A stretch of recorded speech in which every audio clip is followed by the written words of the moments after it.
সুন্নিয়তের একটা মন দিয়ে শুনবেন। এই যে মিলাদ কিয়াম কয় না, মিলাদ কিয়াম ফরজ ওয়াজিব কোনো কিছু বলবেন না, সুন্নত উম্মত মুস্তাহাসান, কিন্তু এটা একটা সিম্পটম। মিলাদ কিয়াম একটা ভাত, ওই ভাত মন দিয়ে শুনবে। আজমির শরীফে একটা ব্যাগ আছে 120 মণ চাল দিয়ে রান্না হয়। কয়শো মণ? 120 মণ চাল একটা দেগে রান্না হয় আজমিরে। আরেকটা আছে 60 মণ। এই দুই দিকে রান্না হয়, সারাদিন খাচ্ছে যাচ্ছে, মানুষ আসতেছে যাচ্ছে, কত চিন্তা। আপনি সারা জীবন আপনার বাড়ির 120 মণ রান্না হয় কিনা এক বছরে আল্লাহ কথা। 120 মণ চাল রান্না হয় একটি দেগে। এই দেগের তলার ভাত হয়েছে কিনা টেস্ট করার জন্য তলা থেকে ভাত আঙলে তুলতে হয় না, উপর থেকে একটা ভাত নিয়ে টিপলে বোঝা যায় তলায় হয়েছে কিনা।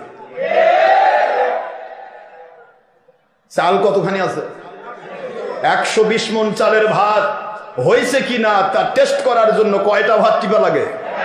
সেটা তলা থেকে তুলতে না উপর থেকে হয়? এই তলা থেকে তোলা না নিয়ে একটি ভাত টিপলে যেমন 120 মণ চালের পুরা ভাত হয়েছে কিনা খবর পাওয়া যায়। মিলাদ আর কিয়াম এটাই প্রমাণ করে কে খারেজি ওয়াহাবি আর কে আল্লাহর নবীর মহব্বতের সুন্নি। এটা প্রমাণ, এটা ভাত।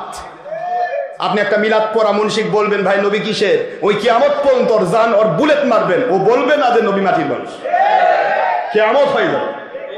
আর মিলাদ বিরোধী মুনশিক যেমন কিসে, ও বুলেট মারেন, কোরআন হাদিস গুলে ও খাওয়ায় হজম করে দেন, তারপরও বলবে নবী মাটি। এই মিলাদ কিয়াম হচ্ছে একটা ভাত।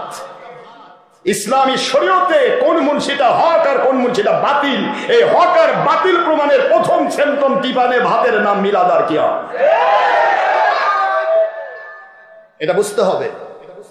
এই জন্য সকল মুনশির এক জায়গায় আঘাত, মিলাদ পরে কি হবে, কারণ ওখানে গেলে যে ওর ভাত টিপা হয়ে যায়।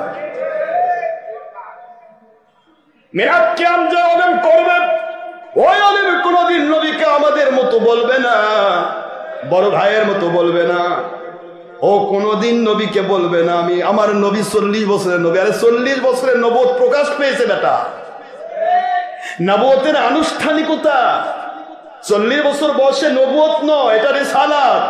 আখিরাত আল্লাহর পক্ষ থেকে নবী হয়েই সমস্ত